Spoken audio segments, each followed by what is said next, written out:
at the Waterfront Village with my friend, the zombie, Jonathan. You're looking good. Jonathan just got an awesome face paint job. What do you think? I like turtles. All right. Who likes good news? Everyone? Then good news, everyone!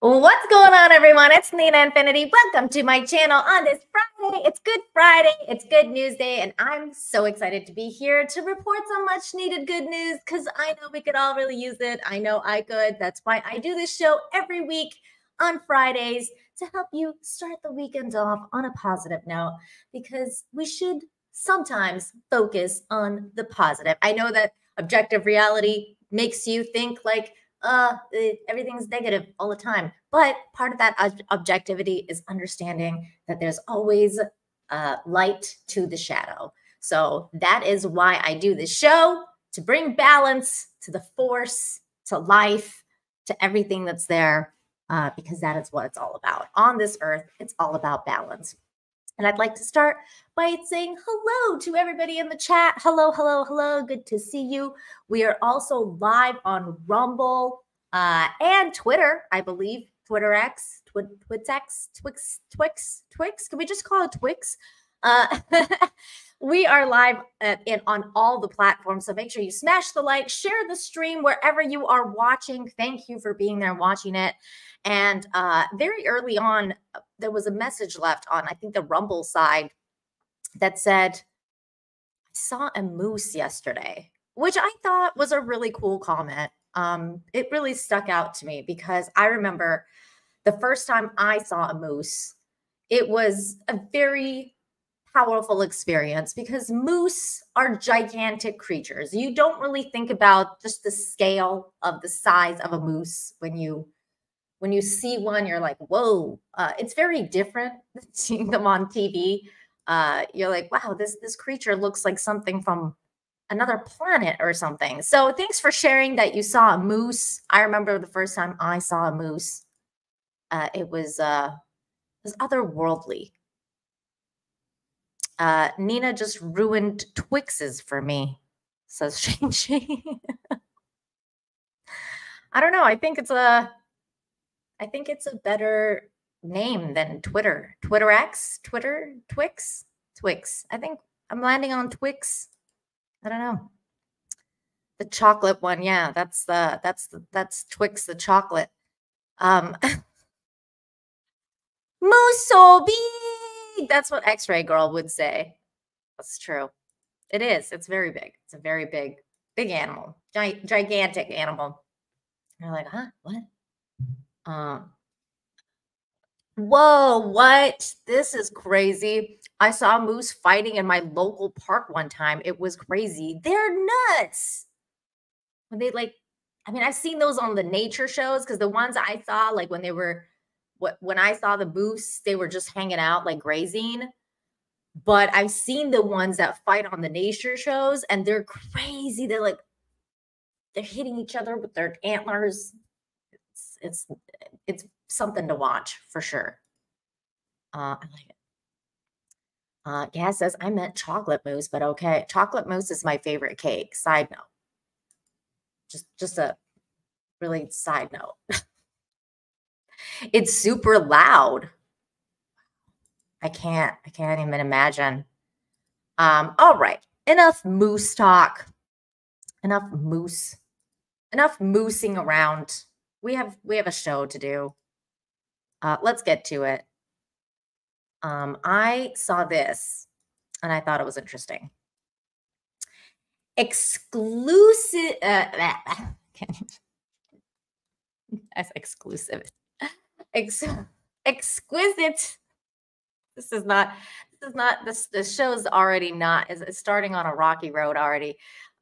Is exquisitely preserved 1,000-year-old gaming pieces found in German castle offer a snapshot of medieval pastimes.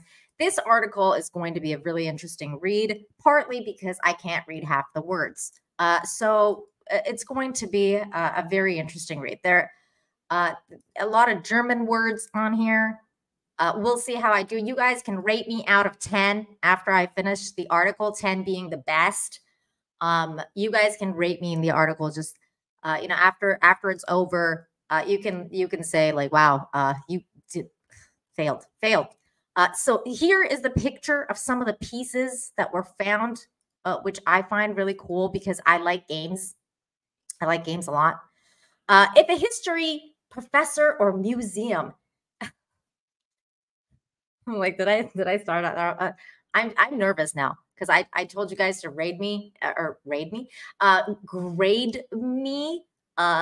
telling you, I had too much coffee again today. I've told you guys to grade me now, and now I'm super nervous. I'm gonna mess up even more than I usually do. Okay, here we go. I can do this. If a history professor or museum is at their very best when they help people deeply connect with the ghosts of the past, then these 1,000-year-old game pieces found in a German castle are perfect tool for the job. Consisting of 4 flower-shaped gaming pieces, a 6-sided die. By the way, this piece actually kind of reminded me of I forget the name of the game, but the Avatar, like in Avatar: The Last Airbender, the one that Uncle Iroh plays, like the white lotus flower. I was like, oh, it's like the white lotus flower. Anyway, sorry. Consisting of 4 flower-shaped gaming pieces, a 6-sided die, and a knight chess piece, all carved of antler. The find is a treasure trove of information on pastimes in the Middle Ages. I can't even. Why do I keep seeing this word as exclusively?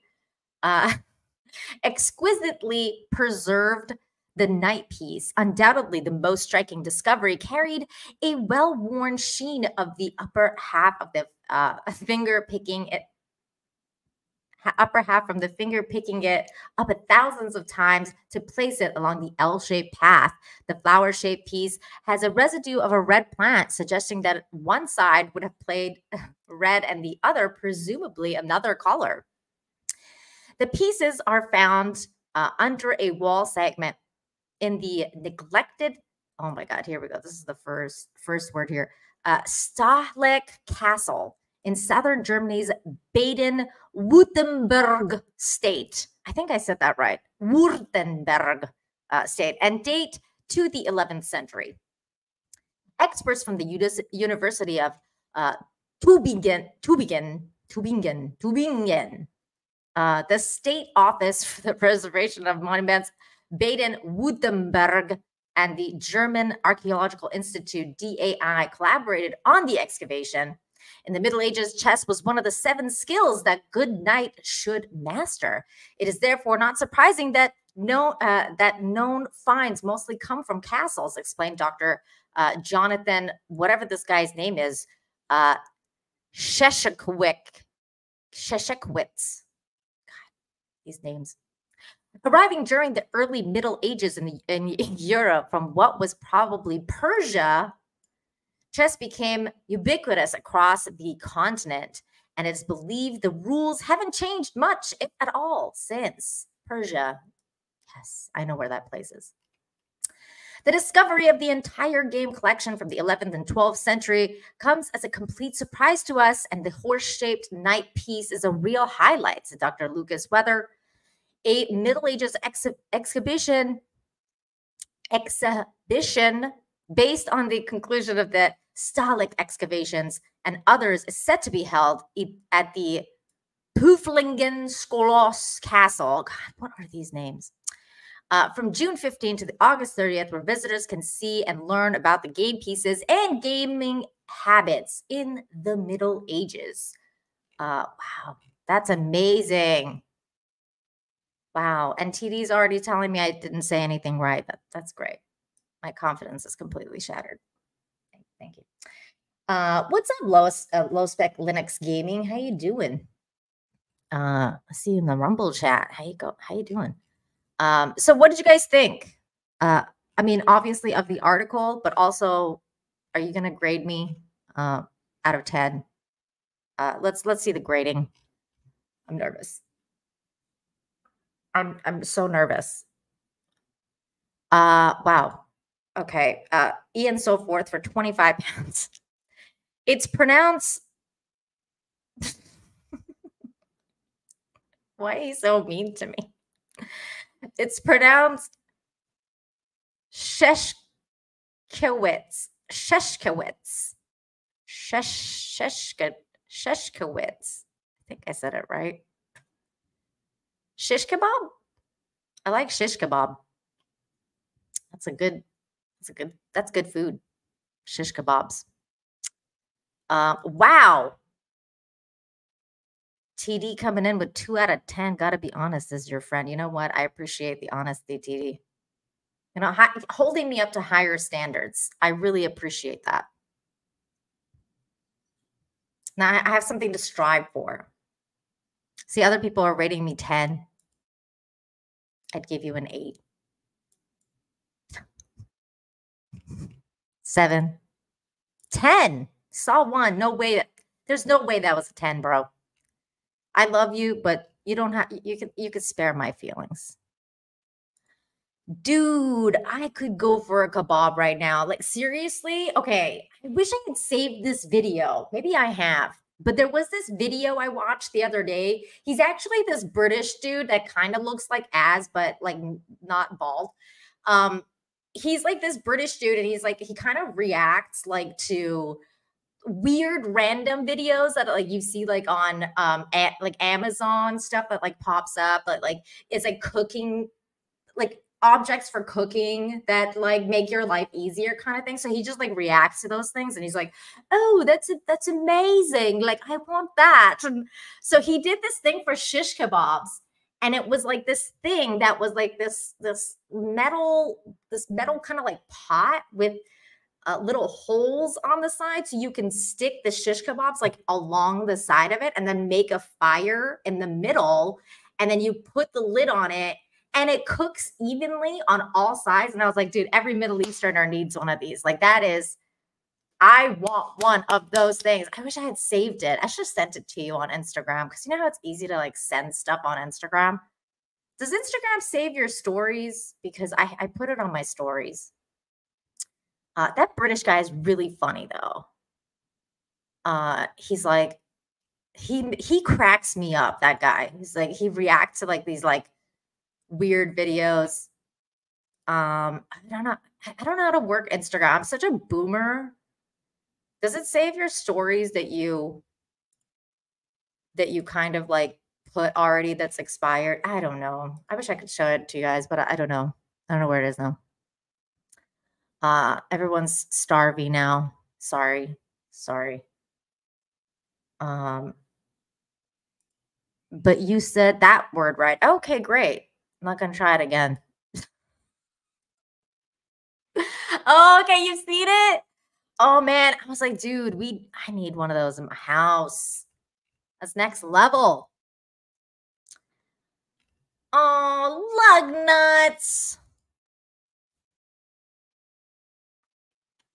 Lug nuts. So sweet. Ian, thank you again for the 25, man. Really appreciate you. So yeah, if I find it, I'll send it to you, Ian. But my God, that thing looked good. All right. Let's start the show. By the way, did you guys know that the Olympics is starting like next month? I was like, what? Okay. I had lost track of time, I guess, because I was like, wow, the Olympics again? Because they happen like every 4 years. So I was like, didn't they just happen like a year ago? And then I was like, no, I guess it's been 4 years. And apparently they're happening in France. I had no idea. And I just saw this thing from the other, this thing that we're going to talk about right now, actually. And I was like, whoa. And then I was like, wait a minute, the Olympics are happening? So it was interesting. Psychotic Mongoose just gifted membership to the chat. Thank you for the gift. Psychotic Mongoose. You're so cute. So cute. I just want to pet your little icon. So cute. He looks so psychotic. He looks like he's planning something psychotic. Anyways. So I saw this and I was like, whoa, man. Whoa. I mean, this guy, He may as well be Superman, right? I mean, wow. Japanese Olympian Ryoyu Kobayashi smashes ski jump world record. This is some next level stuff, guys. Get ready. This is crazy. Here we go.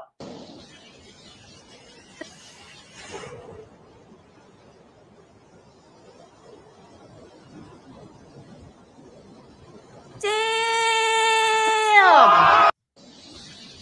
He flew. Dude, this guy flying. He's Superman. All he needs is a cape. He's flying. I can't stop watching that. That looks amazing. I want to do that. So crazy. I mean, look at this. This is highest point. That's when he takes off. I guess like around here. He's flying. He flew. Amazing. Amazing. I was like, that is impressive. That is impressive. Somebody in the chat said I could do that. I could do that. You're kind of amazing that. I would definitely be like, I would be a ball. I'd just be rolling like a massive like ball of snow, just avalanching down the mountain. Falling with style. That's exactly what's happening. That's exactly what's happening. Next level. Next level. I absolutely loved it. Excuse me. I absolutely love that. Great stuff. Okay. Next article, next story, which is hilarious. I will say this. This is so funny. I think that one of the funniest parts of the story though is like the reaction. I think these guys are Aussie. But the reporters' reactions are great. It says couple finds $100,000 in a safe while magnet fishing in NYC. Usually the magnet fishing stories come from England or the surrounding area in the UK because there's a lot of history there. A lot of stuff found with magnet fishing. But my goodness, finding $100K in NYC in a safe. Look at this dude's face. We're gonna hear the story now. This is great. Okay, here we go. This is the sort of catch we all dream of. An American couple who went magnet fishing have hooked a safe stuffed with $100,000 in cash. James Kane and Barbie Agostini pulled up the dumped treasure after throwing their lines into a New York lake. They notified police, who told them they could keep it because they couldn't link the money to an original owner or a crime. Can keep it. Oh, it is stacks of bills, dude. Oh my God. Hundreds. More money. Holy guys. Moly, I think was that word. We're joined now by James and Barbie from New York. Guys, congrats. As I understand this, you went hunting for treasure and you got a big one. Talk us through it. So basically, I scout some locations in obviously the major New York City area, and we just, this is just one of the stops on my list, which is Flushing Meadows Park, which is a beautiful historical area for the World's Fair. The World's Fair. Park. I said we have to hit this spot, and I just sense it. I could feel it. You know what I mean? It sounds kind of corny, but I believe I can honestly just sense where everything is. It's such a pull, a feeling attraction to certain areas in the water, and we hit it 3 days prior. On the fourth day, we were getting just safe after safe. What? And yeah. Sorry. Safe after safe. Yeah. Safe after safe. About 6 safes already. So this is like a safe, rich environment. Yeah. Okay, so hang on. When you pick a safe up out of the water, what are you expecting is going to be in there? You can only dream and imagine that you're going to find jewels and diamonds and coins and rings. And this is the impossible thing that actually did happen this time. We not just the money that the world knows about so far, but we found jewels and gold and pearls and everything. Yep. Crazy. We've found safes before, and only one other time they really had anything significant in it. Yep. And it was all like credit cards and stuff from a person. And we had turned that into the cops. Yeah. But most of the time, the most we would get out of there is a couple coins or a crab. I mean, people don't just throw safes out with 100 grand in them. How they long don't. did you debate whether or not to go to the cops on this?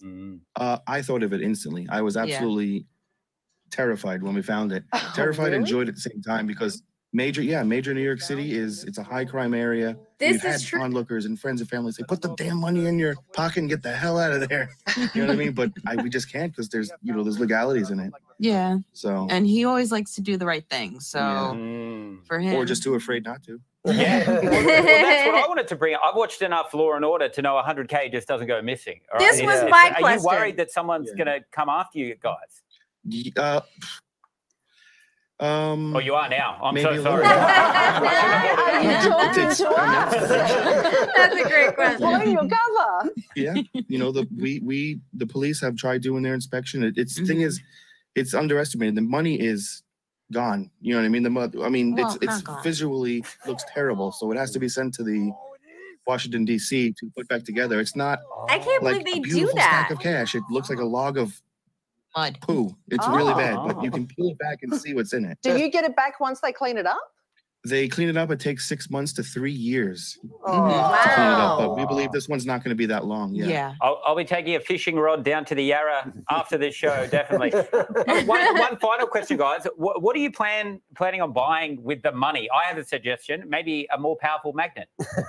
Oh, definitely. Good. Maybe you were looking into, maybe a house somewhere. Yeah, buy a house with 100K getting in New better York. equipment for the channel, something, get something for the kids, Go enjoy it. Yeah. Spend it. Have Absolutely. fun. Yeah, have James fun. and Barbie, thanks so much for chatting. Yeah. Awesome. Thank you. Thanks for having us. Thank you. I liked it. I liked it a lot. I'm appreciative of their find. I did think my mind immediately went to, and this is why I try to do this show because I want to stay positive, but my mind immediately went to the mob. I was like, this is clearly like somebody just dumped this. So maybe somebody stole it and then like dumped it, and they were like, I'll come back for this, and then like never came back for it. And like somebody, like now that this guy found it and like ended up on the news, it's like they're gonna go to their house like, so you found my safe, eh? I don't know why they turned Canadian all of a sudden. I should be like, so you found my safe, eh? That's more like Italian. Yeah. We don't want this money back, a piece. Oh, that's funny. It literally is. It's an outline to a comedy mob film for sure. I agree. This is definitely one of those stories where you can make a movie out of this for sure. I've been looking for that safe for 20 years. Great stuff. Great stuff. I love how that guy was like, aren't you afraid somebody's gonna come looking for this? And the guy's face just went, and he's like, oh, you are now. Oh, that was so funny. Hold on, I'm gonna pull up that guy's face again when that guy said that, because he was like, oh, you are now. Okay. Hang on. Because that was funny.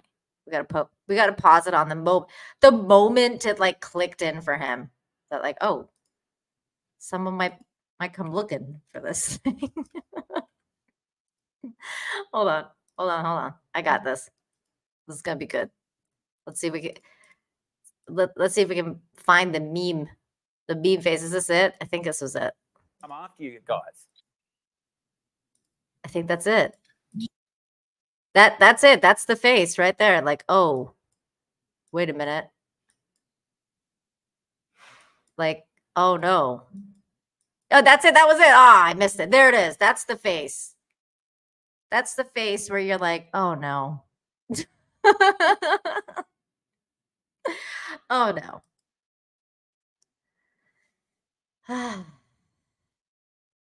Life is good.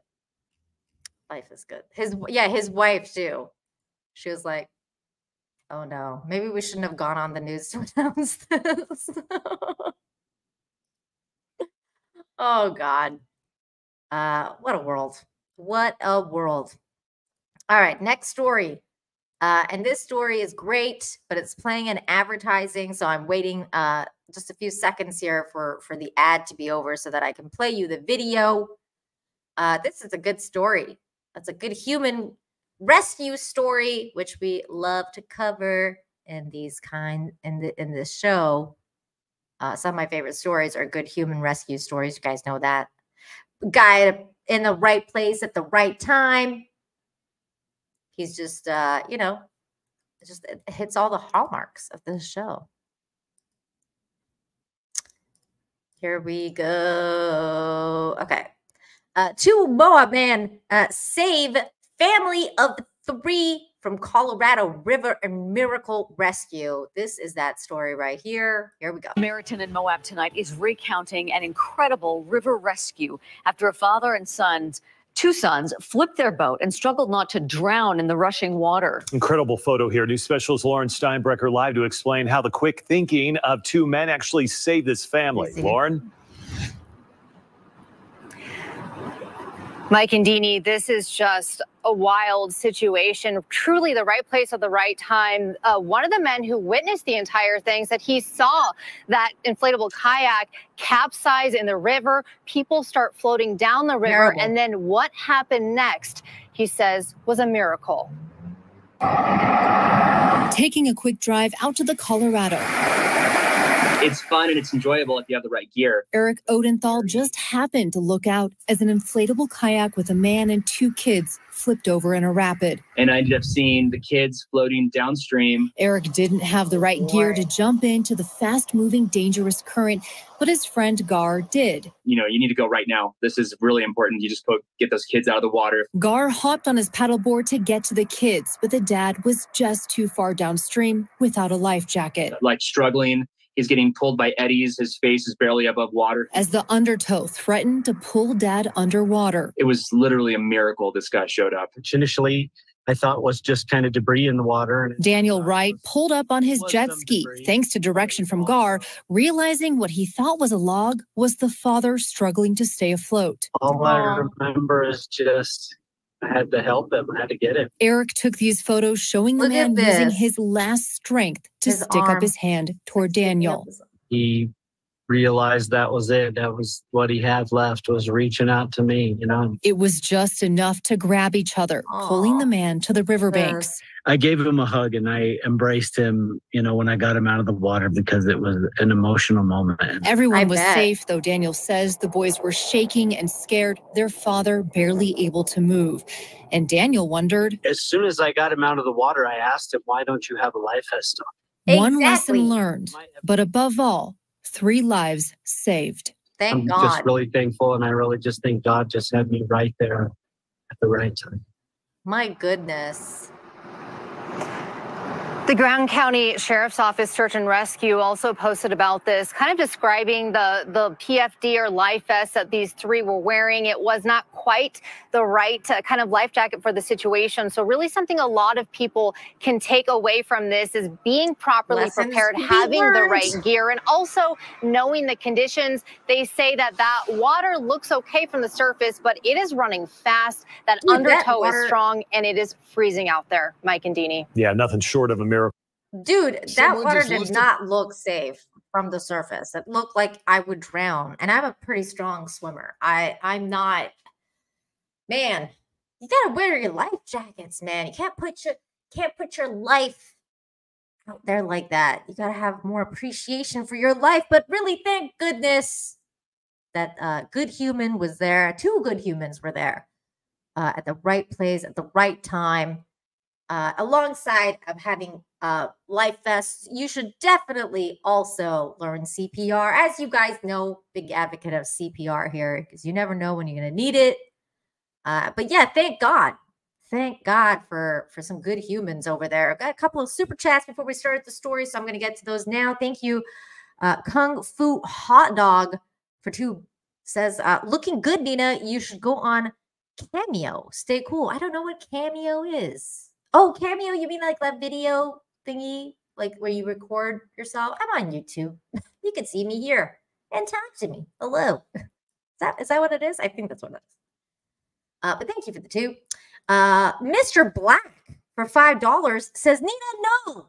The Project is our country's second most woke TV show. Oh no, I'm so sorry that I showed their thing, but I'm really not though, because that was a good story. That story wasn't woke and it was funny. But I'm sorry that I didn't know. You never know about these things. I just pick the stories that are good.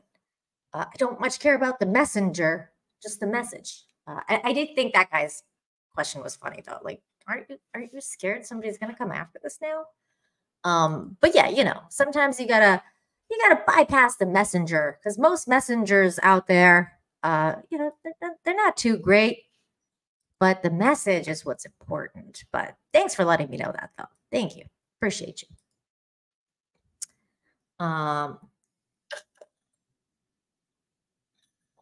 Rafting is a blast. I bet. But you gotta wear, you know, be safe, man. You gotta wear your life vests. Okay. Here's the next story. And there may be some onions cut here. So as Darren would say, shields up, people. I may have had like a tear in my eye over the story. First grader's act of kindness creates a lifelong friendship. This is so sweet. So very sweet. Here we go. We're going to listen to the story. Thank you, Mark. Some guaranteed good news on your Monday evening. A small act of kindness is making a big impact at one local elementary school. News Channel 11's Leah Johnson reveals what a soon-to-be first grader is doing for his classmate and how it's having a ripple effect on those around him. One small act of kindness can go a long way, and that's what one student is doing for his fellow classmate at Bulls Gap Elementary School. Cute. Meet Abel Baxley, a soon-to-be first grader at Bulls Gap, but it's his kindness that puts him well beyond his years. I mean, I do sweep off the gravels, the rocks. Abel's job is to sweep the pathway clear from rocks so that his friend Natalia can get around easily in her wheelchair. He does this most days during recess. What a sweetheart. Sometimes when it's all just sweep off, I don't do it. When it's all sweep off and the gravels are off, I don't do it no more. Natalia was born with a very rare genetic disorder called Angelman syndrome that impacts her ability to walk. Natalia's mom, April Catherman, her says hair. Abel has been a big help for Natalia. It makes me feel very happy and heartfelt to know that he does whatever he can and his hardest to go out there and sweep the rocks up for her to make sure she gets to and from the playground safely with her aides. I just done that way she could go through. Catherman says it's students and friends like Abel that make Natalia's day just a little brighter. He's seeing that she's not different. He's seeing that she's just as well as his classmate and friend to be able to get to the playground, to be able to play with her. Now, a lifelong friendship has been made at Bulls Gap. Abel says his favorite thing to do during recess is swing on the swings with Natalia. School leaders at Bulls Gap Elementary say they recently installed a special swing for Natalia to use and concrete around the playground to make it even easier for her to get around in her wheelchair. In Bulls Gap, Leah Johnson, News Channel 11. What a beautiful story, guys. I love those kind of stories, just highlighting the the compassion and kindness, and also showing the compassion and kindness that those parents are instilling in this young man. Very sweet. Clapping for the parents over here. Give them some credit, everybody. I want to see some clapping emojis for the parents, because obviously they're good humans raising a good human, and that cannot be understated. Mr. Black says, no hate to you, just mentioning for future reference, they're our version of The View. Shudders. Ooh, yeah, The View. Though I hope, like, if The View covered stories like that, I would highlight them more often too. But yeah, no, I got you, dude. I completely understand. Thanks for letting me know. Ian says he's gonna grow up to be a Giga Chad, 100%. He's gonna grow up to be a good human. What can he ask for? What better human being can he ask for? Has compassion, has empathy, puts that empathy into practice. The guy's little boy sweeping those rocks, hanging out with that kid, thinking of somebody else instead of himself. I mean, that's a good story. Good story. I love it. I love that. That was a very heartwarming story, says Soul Wolf. Yeah, I agree. What's up, Nadia? How you doing? Good to see you. Here's another very sweet story about another little boy. And in this story, it says, a blessing in disguise. Kindergartner misses graduation, gets mid-flight celebration instead. This comes from Florida. A 6-year-old boy from Orlando, Xavier Joel, received a surprise graduation celebration mid-flight thanks to a compassionate Frontier Airlines crew. Good humans over here making this little boy's day. I really appreciate that. I think that's a really sweet thing to do. It says Xavier had to miss his kindergarten graduation ceremony to attend his cousin's wedding in Puerto Rico, where his mother, January Rivas, was the maid of honor. When they announced that the graduation was actually going to be on the same day of the wedding, my heart broke into a million pieces, January Rivas shared with Fox News. I'm a very involved mom. I'm a single mom, and I'm the one that's always there for all his activities. Determined to make the best of the situation, Rivas packed Xavier's cap and gown, hoping to create the special memory for him despite the circumstances. While at the airport, Rivas had the idea for Xavier to take pictures with the pilots of their flight to Puerto Rico, which he did. There he is, the little in the cockpit with the pilots. He's so cute. Look at his face. They made his day. The idea quickly gained traction among the flight crew, leading to a flight attendant named Pamela suggesting on the onboard graduation ceremony for Xavier, 30 minutes before landing, Xavier donned his cap and gown and made his way to the front of the plane. The passengers applauded and cheered. His name was announced over the intercom, and we're going to watch that video right here. We would like your help in helping Xavier Joel. Oops. He is missing his kindergarten graduation today.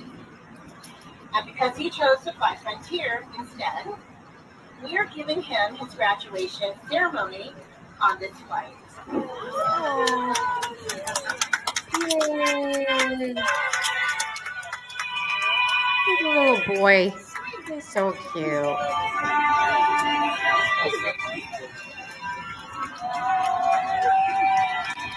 Aww. Look how happy he is.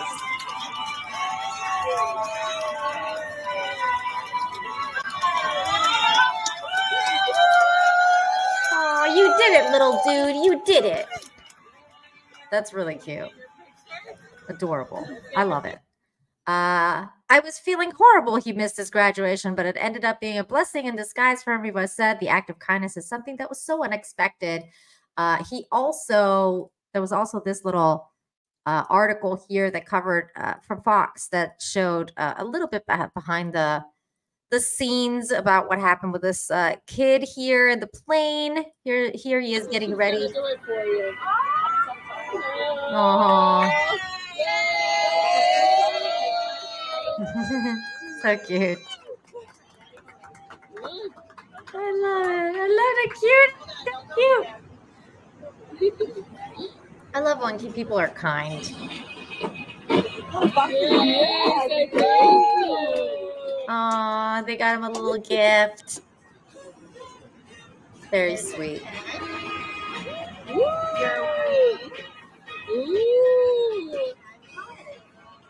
What do you say? Aww. Thank you so much. Take a picture. Look at mommy. They're adorable. I love it. It was a cute story. Steelik. Hello, Steelik. Good to see you. Said thanks for the kindness and support. Can't thank you enough for making that thank you video for Jay. Wasn't easy opening up like that. I hope you liked the vid. I did like it, and I watched it, and it was very sweet and emotional. And I appreciate that you made that for Jay. I think it's very sweet. And your thumbnail was awesome. You know, we do this kind of thing. You never expect to when you're a content creator and you do this stuff, like you never expect to meet really cool people like you and Darren and Ian, and I mean everybody in my chat is pretty freaking awesome. Keely, Salty, everybody here, Psychotic Mongoose. I mean, I like me not saying the names, I feel like is just a disservice of itself. Like everybody in this chat is so awesome. And just meeting people like you guys, you just don't expect it. You don't expect it. And you change our lives just as much as we change yours and affect yours. So thank you for being here and supporting me every week because it really means a lot to me. So I appreciate you. Thank you for that.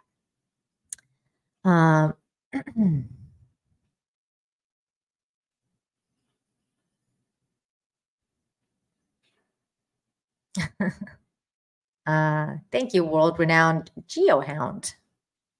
This show, though, I only focus on the good. Because you got to do that sometimes. You got to focus on the positive. But thank you. I appreciate it very much. Oh, Darren says, did not get shields up this time. Oh, dude. Yeah, it is Pride Month, Salty. Give me a break. It is Pride Month. I can be gay for a day. It's okay. I just saw a clickbait, you guys. This is my clickbait face.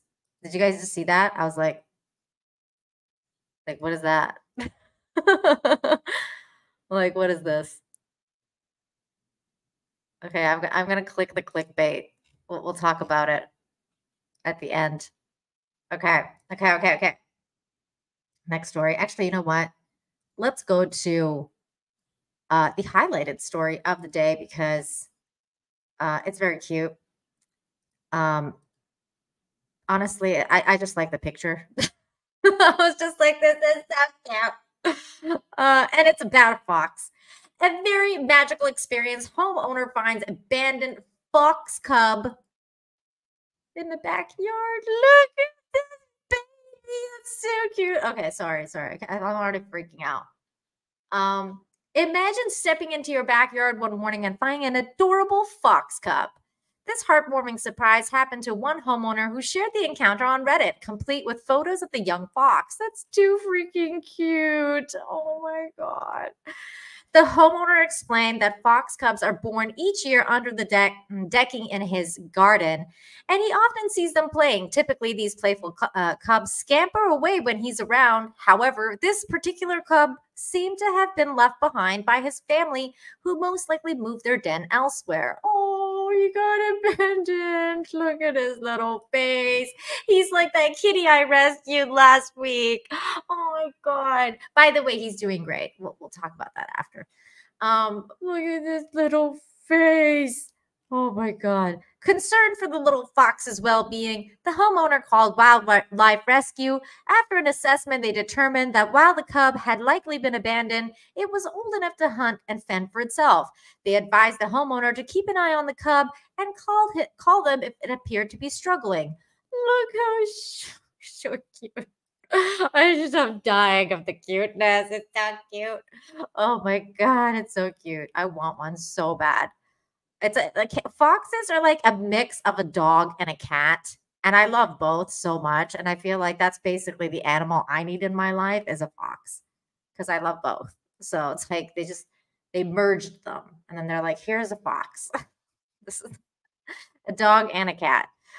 Despite the initial worries, the cub seems to have found a sense of safety and comfort near the homeowner. The fox is cautious and ready to flee if there is a sudden movement, but there's something truly special about the bond forming between them. The cub feels secure enough to curl up and sleep nearby and occasionally approaches to sniff the homeowner. There he is, just scratching himself. Very cute. It's a very magical experience, the homeowner said. I bet I want a fox. That's the story. Freaking adorable. Look at this. He looks like the Fantastic Mr. Fox, which is a great movie. Everybody should see that. That is ridiculously cute. I think it's doing it on purpose. It knows. It knows. It's like, please give me food. Look, I mean, look at this face.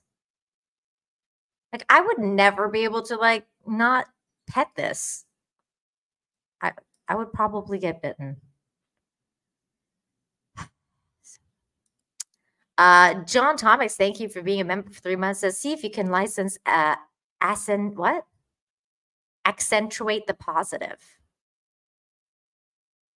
You mean like the song? I'll have to look into that. I actually have something in the works with regards to a song,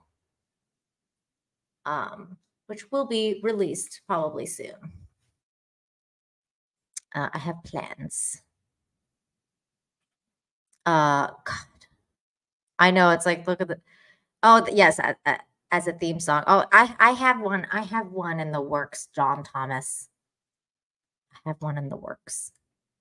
Look at those. Please adopt me eyes. I know. That's the kind of eyes Tom had last week. And by Tom, I don't mean Tom from Midnight's Edge.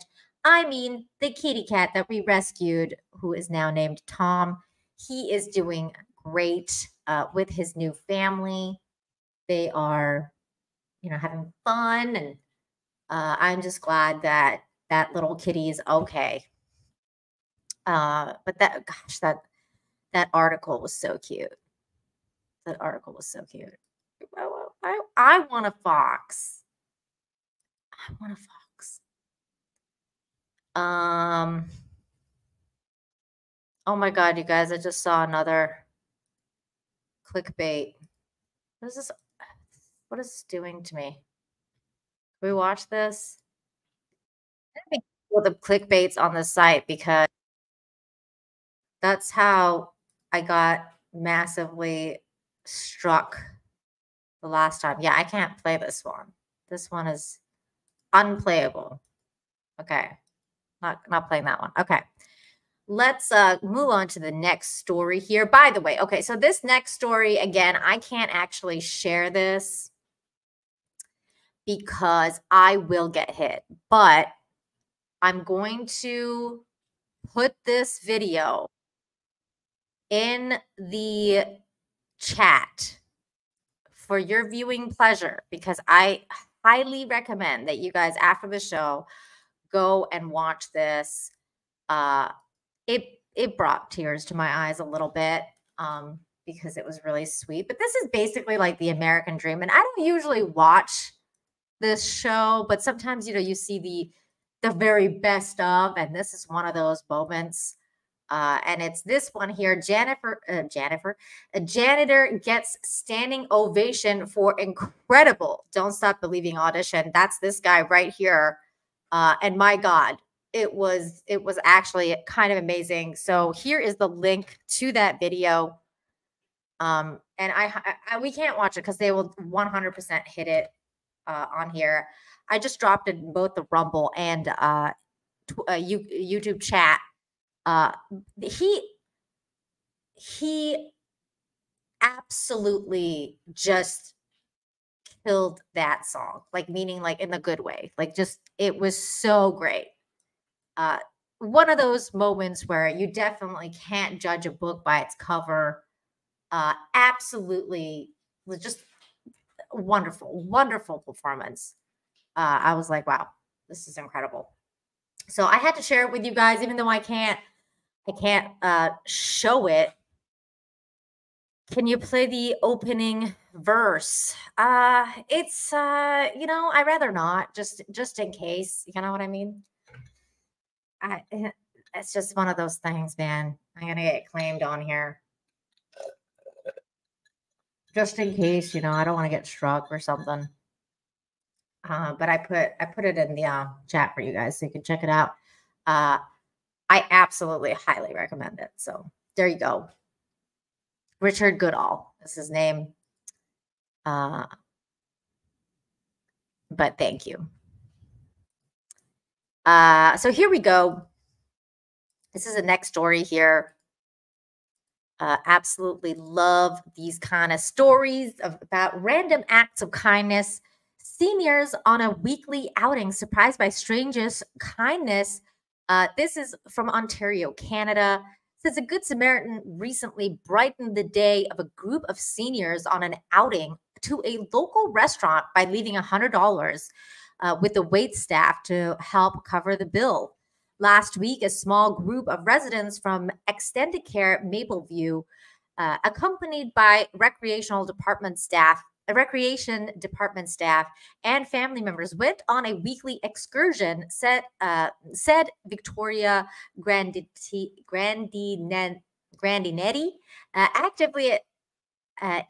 activity aide at the long-term care home. These outings are a chance for residents to engage with the community, she explained to Village Report. These trips often include visits to the mall or local restaurants. On this particular day, the group took the Parabus to have lunch at the Husky House restaurant on Trunk Road. The seniors, most of whom are on fixed incomes, usually pay for their meals themselves or have the cost covered by family members. However, this outing took an unexpected turn when it came time to pay. When we asked for our bill, the waitress informed us that a gentleman who had been sitting nearby left $100 to contribute towards the residents' meals. She said the waitress was delighted to share the news, and the residents were thrilled. The anonymous donation significantly reduced the cost of that outing for the residents. He had already left, so we couldn't say thank you in person, but the residents were overjoyed and astonished by the generosity. It was incredibly respectful and kind, added Wanda McQueen, program manager for the Extended Care Mapleview. We just want to express our heartfelt thanks. And that is just a really simple but sweet story, which is very in line with the show because I just like random acts of kindness. Nobody ever talks about it. Nobody ever talks about how these random acts of kindness can really change somebody's day, week, months. I mean, we've read articles here where people remember random acts of kindness that happened to them years ago. And I think it's kind of a phenomenon in itself, that how it can affect, like how an act of kindness can impact someone's entire life. Like you'll be in their memory for their entire life. It's kind of amazing if you think about it. Thanks a lot, Darren. Thanks a lot. I feel like I'm discovering more and more that I may be dyslexic and I've just never been diagnosed. Yes, always choose to be kind. I agree. It's definitely a skill to practice as well, you know, because you don't really, it's not something you think about right away, right? You know, your instincts are kind of selfish, like your instincts as a person, as like, it's not something that people tend to do on a regular basis. But man, I agree. Choosing to be kind is awesome. Here's the next story here. This story is about a man being rescued by a doggie. And we all know how much doggies are awesome. So this dog, I'm just going to let the story speak for itself. It's quite amazing. Dog saves owner after truck drives off a cliff. It's incredible. Because this is incredible. An amazing rescue for our next guest after his truck went over a cliff and crashed into a ravine. There it is. And that's a close-up shot. When you take it from the top of the hill, it's a lot further down than it looks. Brandon Garrett spent the night out there in that ravine, stranded with a busted up ankle, while his dog Blue ran 4 miles through the forest and the rain for help. A search party then found Brandon and got him to safety. Brandon Garrett joins us now, along with his heroic dog, Blue. Brandon, when I saw this story, I said, we just got to reach out to you, and we've got to get you to tell the story of what happened. So you're driving along a back road, which is near the border with Idaho in the eastern part of Oregon. You go over the side in a curve. I believe it was raining at the time. Your truck ends up down at the bottom of the ravine. You got a busted ankle. What happened then? Well, as far as what happened with me, I laid in the creek overnight because it's foolish to try to move around in something like that if you can't see where you're going. And the other 3 kids stayed with me, and this one took off, and he headed back up to where my camp was, which was closer to 6 miles away. Oh my God! But he jogged on up there and got him looking for me. And then what happened? He clearly helped people find their way back to you. They got you. Brandon, I got to say, it's nice to see you looking happy and healthy. He's a good boy. I've been better, but I've been worse. And I'm glad to still be here. Yeah, I mean, that dog saved your life. If you had to stayed out there, for a couple of 3 days longer, the worst could have possibly happened. Do you have any idea why Blue took it upon himself to say, you know what?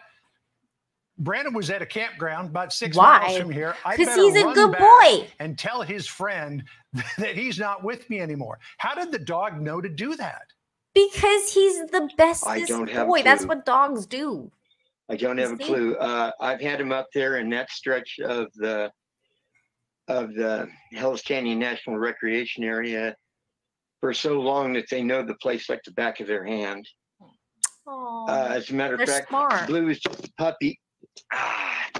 You butthead. Whoops. Are you through? Sit tight. Hey, listen, if I were you, I'd let that dog do anything he wanted to do. Yeah. Well, yeah. That's a pretty good point. Yeah. So Blue went back to the camp, and your friend who you're camping with was there. And when he saw the dog and you not there, he immediately thought something was wrong, and he launched a search party. Yeah, he went and got a hold of my brother. My brother come up, and he looked at the truck and said, he's dead. And, but all right, the deputy Travis asked, "You dead? Just sit tight, young feller. Just sit tight. You're okay." The deputy you gotta love how optimistic the brother was. Like, he's dead. Like, dude, at least go down and look. My God, this is what I'm talking about. You have to like most of the time, people have a cup half empty outlook on life. It's just an immediate, it's like an immediate reaction, right? Because your reaction is used to looking at things negatively. You'd be like, oh yeah, he's dead. But no, in reality, he was very much alive, and his dog went to rescue him. Like, his dog rescued him. So in reality, reality was such a different picture. Dash pulled up just as soon as it was light enough to see, and by then I crawled downstream about 75 yards and uphill about 15 yards. And poor guy. I had to get to a point where somebody could see me because nobody could see me from the road where I was at. And it had quit raining by then. And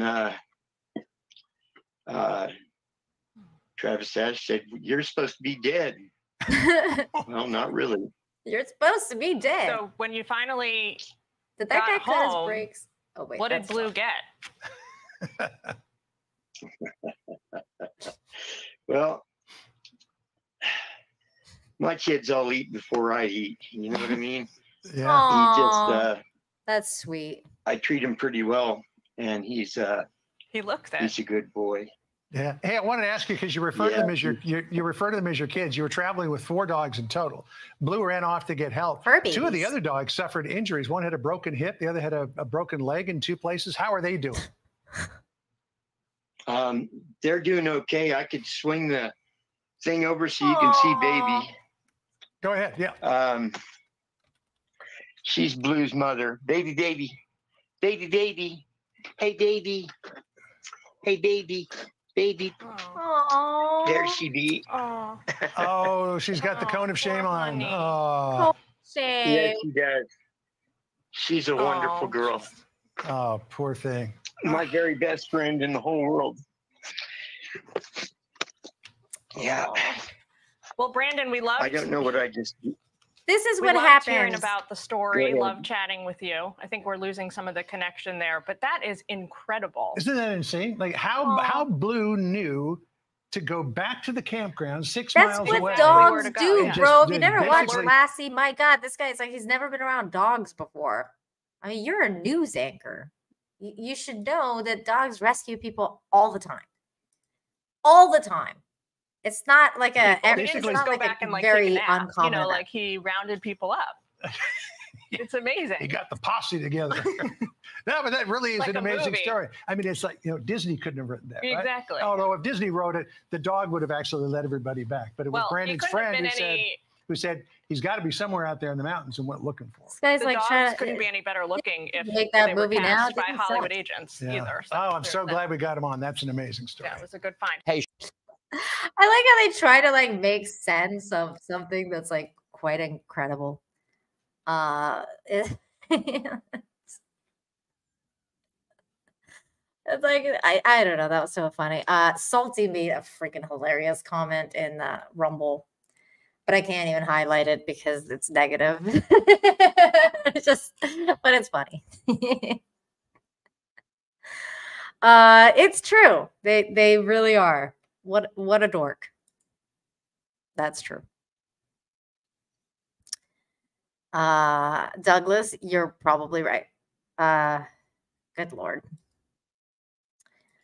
Get ready for the sweetest story you'll hear all day. This is so so crazy sweet. Like I can't even like it's so cute. Here we go. Little girl makes motivational posters for struggling bee. This is the cutest thing I've ever heard in my life.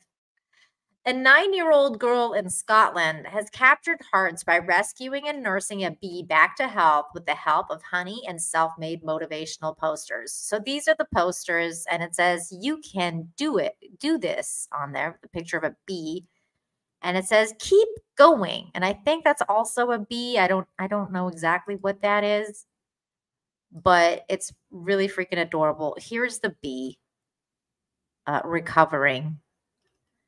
Willow found the struggling bee lying helpless on its back on a piece of wood. Determined to save it, she quickly sprang into action, scooping the bee into a container using her little shovel. With Mom's help, Willow offered the bee a choice of honey and sugar water, and the bee opted for the honey. Smart bee. Smart bee. He's like, I don't want that discount honey. Give me the real stuff.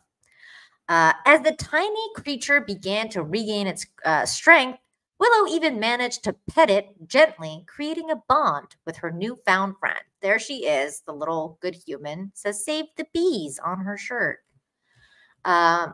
But Willow didn't stop at just physical care. She wanted to boost the bees' spirits too, so she created motivational posters with encouraging messages like "You can do this" and "Keep going," adorned with hand-drawn images of bees. So it was a bee. Her mother shared the heartwarming photo of the recovering bee next to the posters on Twitter, where it quickly gained an admiration and praise from users. Despite Willow's hope to keep the bee as a pet, the little insect eventually regained enough strength to fly away. Although a bit dismayed, Willow's selfless action and creative care stands as a beautiful testament to the power of empathy and the impact even the smallest acts of kindness can have. What a sweet story. It just gives you hope. This is so cute. It's a future beekeeper. I know. I hope her mom shows her videos of that woman that goes around rescuing bees. The one that she sticks her hand into the bee thing and it's like there's bees everywhere. She's like what's she called? I think she's called the bee lady. So cute. That is freaking adorable. What a cute story. This was probably the funniest thing I saw today all week. Here is, I like that. That story is buzzworthy. I love that. Yeah, so cute. This is so funny. Here we go. Get ready. Oh, turn your sounds down though, because especially if you have dogs, this might be loud. Might set your dogs off. So you have been warned. Here we go. It says, meet dog who loves watching horse races. We're just going to watch this video. There's no reading. This is a video.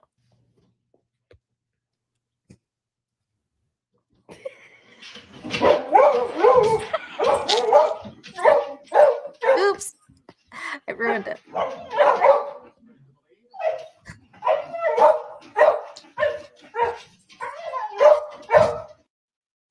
Okay, we're going to watch it again because I totally ruined that experience. Here we go.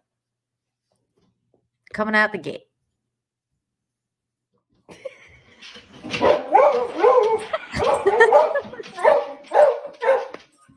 Like, go, go, go.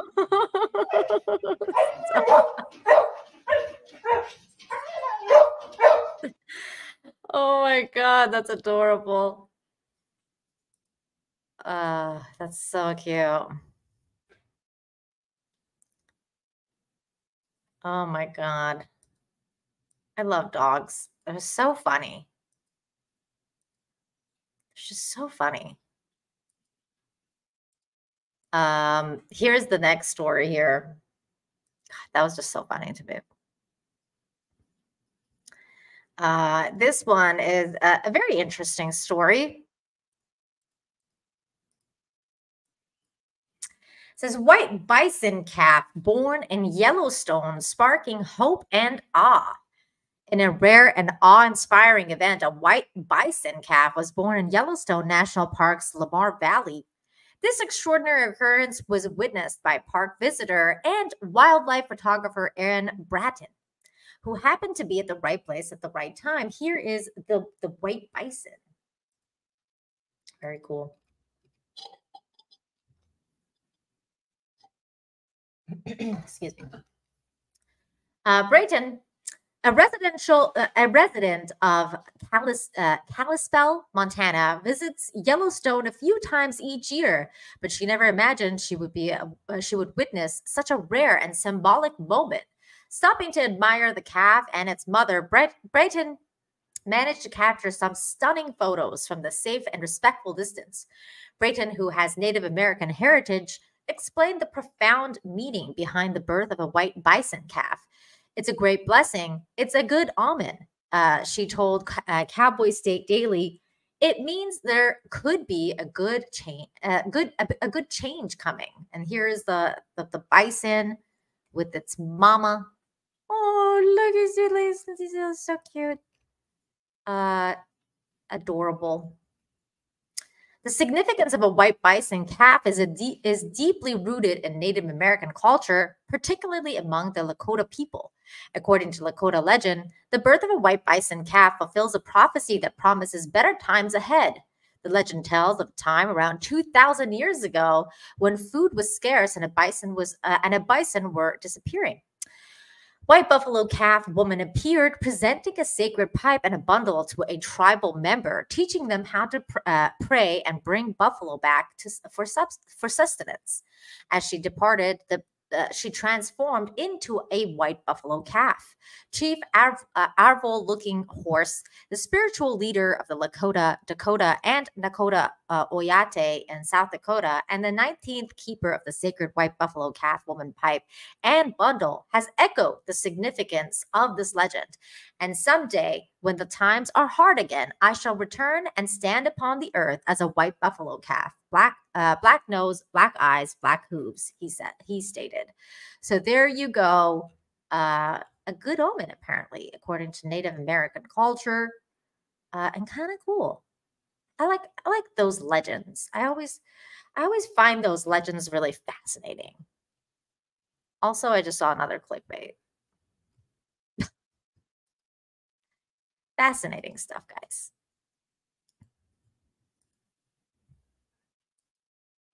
I love it.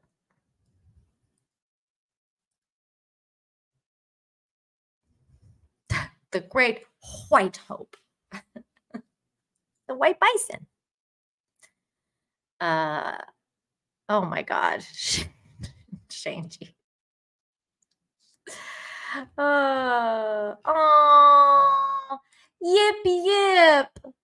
I love that. Whoever gets that reference gets a gold star. It's Appa. I love that. It's Appa. Yip yip. Okay. Here's another very cute story. I mean, it's just, this is too cute. This is just too dang cute. Edinburgh. Can't say that word. Zoo welcomes adorable South American deer fawns the size of a bread loaf. A bread loaf. That's like this big. It's like this big. It's so small. Oh, look at it. It's a tiny baby deer. It's so big. It's so cute. Oh my God, that is too cute. The Edinburgh, I can't say that word. North London. Zoo has shared the first images of an adorable 2-week-old southern poodoo fawn, the second smallest deer in the world. The second smallest. That means there's one even more tiny than this one. It's like this big. It was born to the first-time parents, Violetta and Evan. Those are very human names for a deer. The tiny female youngster is doing well and has been named Gaia by keepers at the zoo. Managed by the Royal Zoological Society of Scotland, native to the forest of Chile and Argentina, poodoo are the smallest members of the deer family, with the larger of the two, the southern poodoo, standing at just 17.7 centimeters or inches, which is 55 centimeters tall. That is so freaking cute. When fully grown. Oh, look at the tiny. So cute.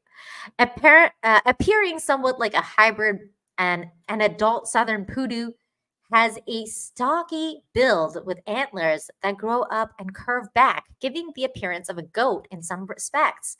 Edinburgh Zoo's tiny new arrival weigh around 1.2 pounds or 630 grams at birth, less than a loaf of bread. Oh, she won't be able to be viewed by the public for the first few weeks of her life, but probably starting July, visitors can expect to see her under the watchful guidance of Violetta. Oh, if you guys are there, you should go look at the baby deer. It's tiny. Oh my God, can you go pet it? Ian, go pet the baby deer and take a picture. It's tiny. Oh my God, bite size. No. No. Don't eat him. He's a baby. Oh. Charlene, aren't you there? Go pet the baby deer. Shane, are you there? Go pet the baby deer, Shane. Take pictures. So cute. Goodness.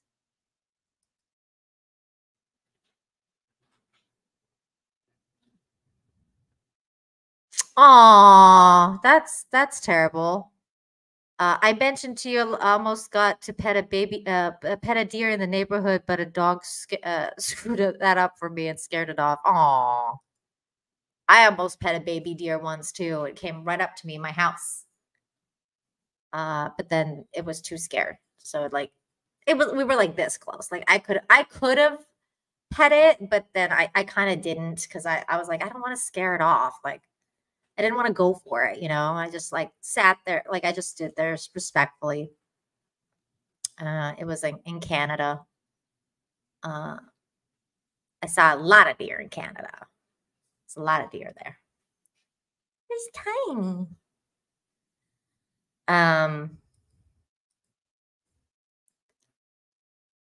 Shane says he's close. Okay, go. You have a project for next week. Go to. Oh wait, it's not open yet. Okay, when it opens, you gotta go. You gotta go and take a picture, the little baby deer, and you would be petting it, and then send it to us, so we can talk about the baby deer. You have a viewer project. This next story is funny.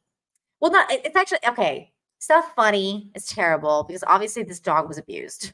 This is not funny at all. But it's also really cute because it shows what happens when dogs receive empathy even after being traumatized. So that's the story and video here. It says woman adopts dog who's afraid of men, but watch when she sees her boyfriend. And we're just gonna watch this video because it's just very sweet. This is she was adopted from Ukraine, and they brought her home. Oops. And she was nervous to like meet the boyfriend, but look how happy she is every time she meets the boyfriend. She's all like waggies and happy. Look at that. She doesn't like men, but she likes this chick's boyfriend because clearly this dude was kind to her. I love that. She was like all nervous that like the dog was not going to like her boyfriend. And she was like, what if we have to like give her away? But she likes the boyfriend.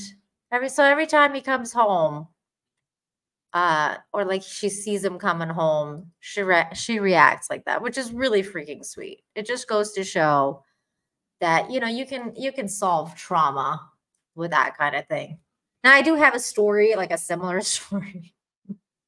When I was like 14, 15, my first boyfriend, I lived in this apartment building, and my boyfriend would come over all the time. And I had a neighbor, and she had like, I think it was a pit bull though, and it was like a black pit bull.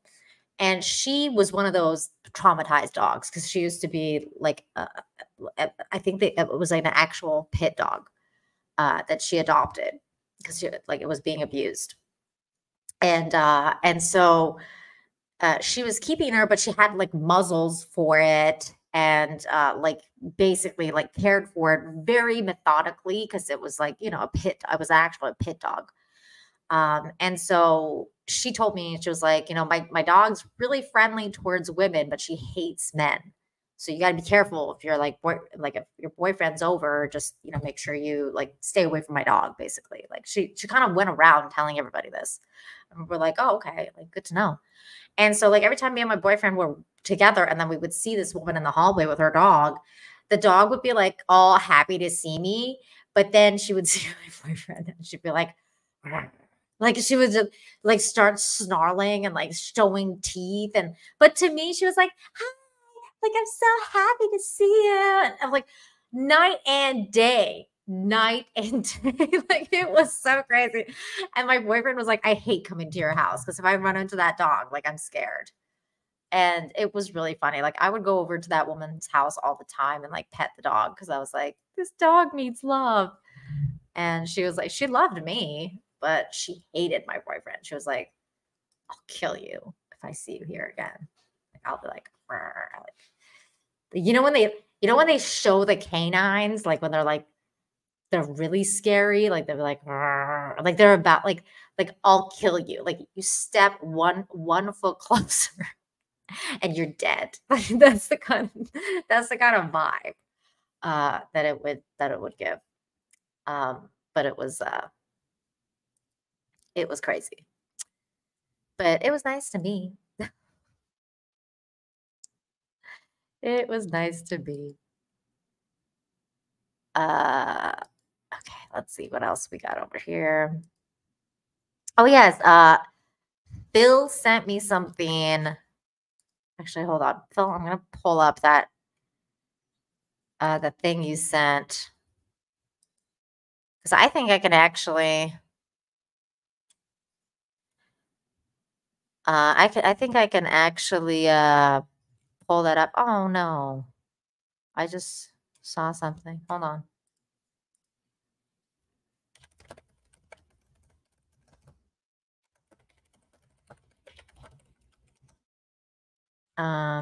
Okay. Let me pull this up. Okay, here we go.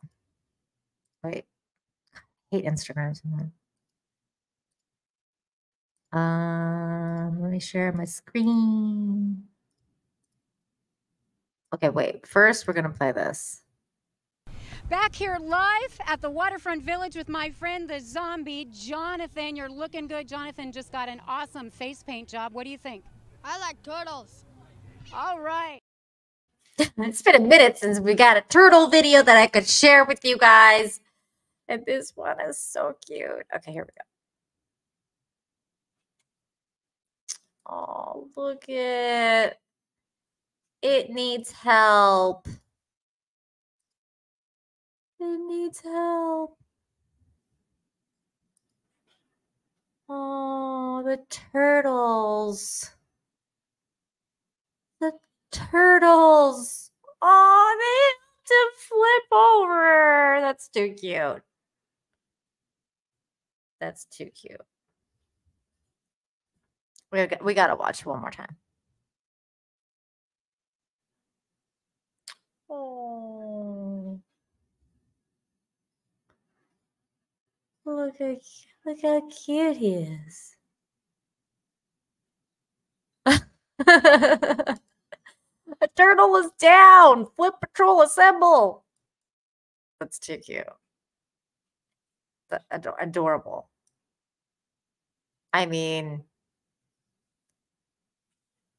they're just so cute. Like, save him. We gotta save him. Oh. Raph is always so clumsy.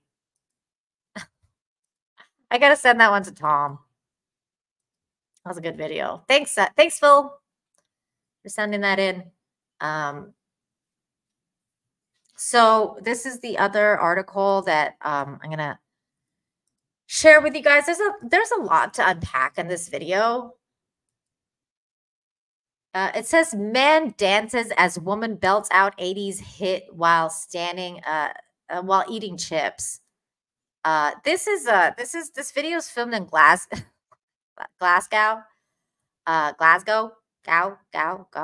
whatever. And there's a lot to unpack. No kidding. There's a lot going on in this. This is next level. I kind of love it. There's such good energy in this video.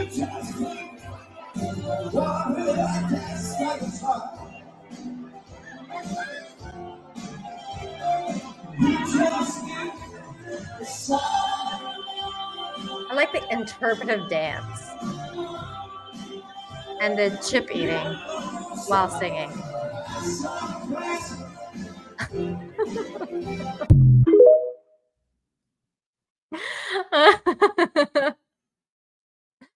I'm sorry. That was funny. There's so much. There was so much going on in that one video. There's so much good things in this video. Should we watch it one more time? I think it deserves another watch. I think it deserves one more watch. I mean, it was so great. This is, I mean, look at this guy's interpretive dance. The people watching is fun. I love this.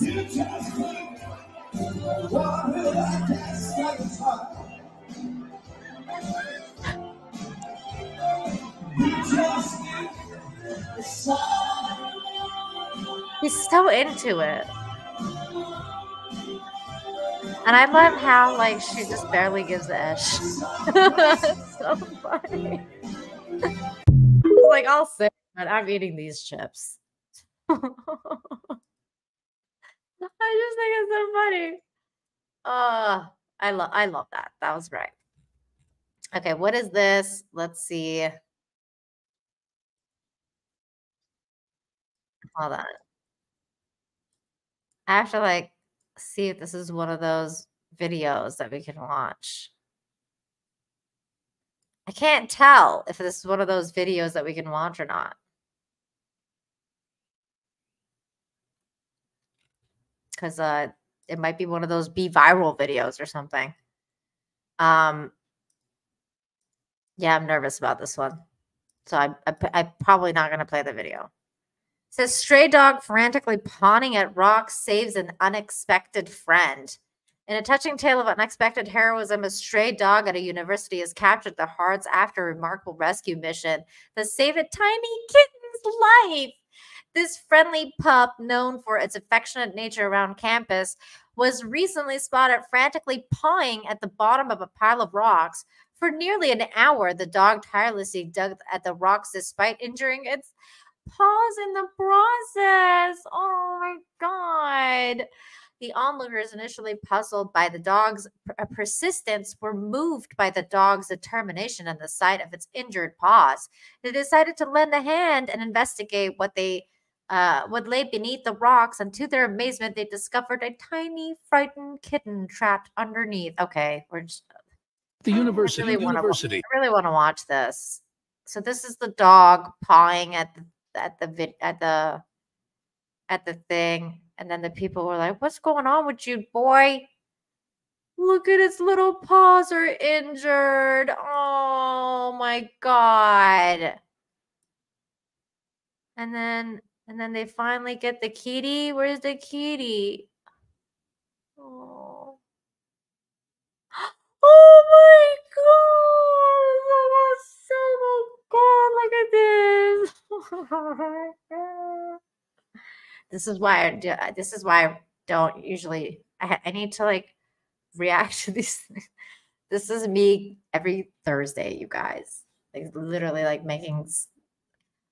crying and making these weird noises. And my husband's always like, "What is going on with you?" I'm like, "I'm just setting up Infinite Hope." She's like, "Oh, okay."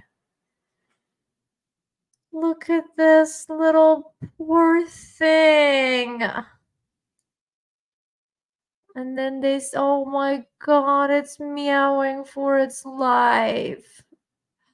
Oh my God, I can't even watch. Oh my God. Oh my God, it saved the little kitten. Oh my God, he's a hero. He's a hero. Look at a good boy. Oh my God, he's a hero. Rescued a little kitten. He's so happy. Oh my God. He was a little hero. Oh my God. See, now I'm crying. This is why I have to prepare the show. Damn it. Damn the clickbait. Damn all the clickbait.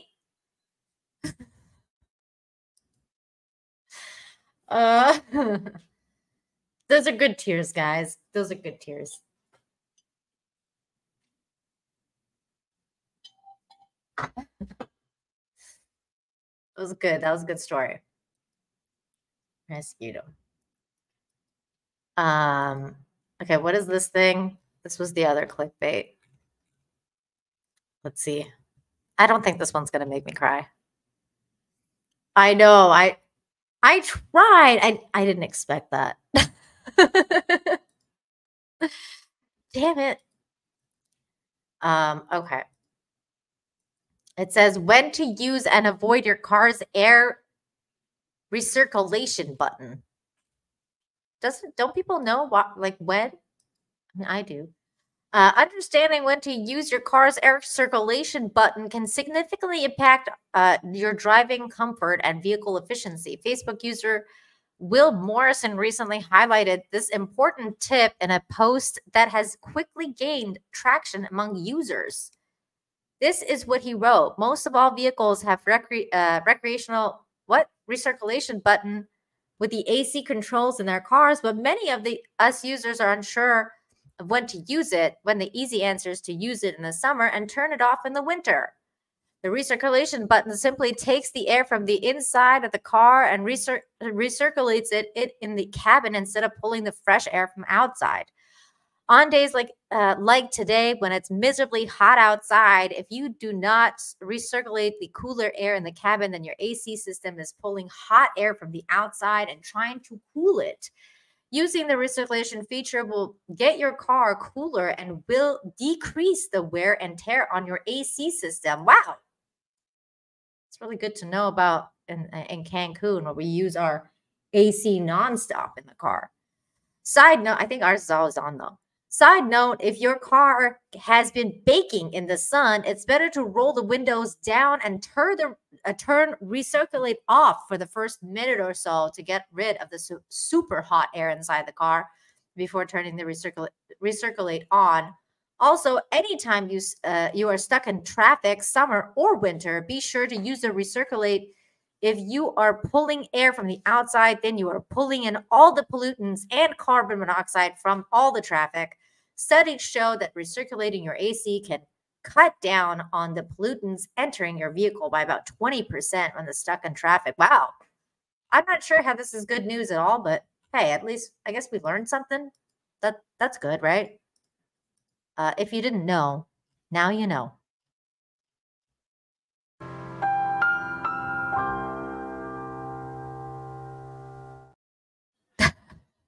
So that was an interesting clickbait.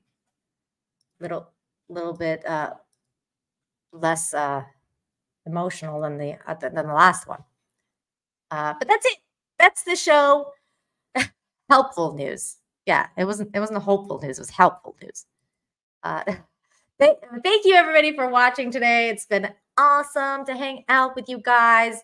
Are you just reading the manual? That was basically the manual of the car. Yeah, that's what that guy did.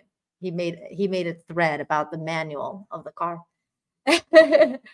But yeah, thank you guys so much for watching today and every day. Next week is gonna be the 190th show. That's wow, can't believe it. It's been 190 shows, 190 shows, almost 200. Crazy times. So yeah, so come back next week. Let's hang out again. And special thanks to those of you who super chatted, became a member, gifted memberships, all that good stuff. Thank you so much. And you guys are awesome. Thank you for always be there to support me. Yeah, so see you guys next week for the 190th show. Everybody have a good Friday. Have a good weekend. Make sure you practice kindness, practice empathy, be kind to yourself, be kind to one another, and have hope. And if you don't have hope, that's okay. I'll have it for you. Come back. It's okay. See you guys next time. Bye, everybody. Take care.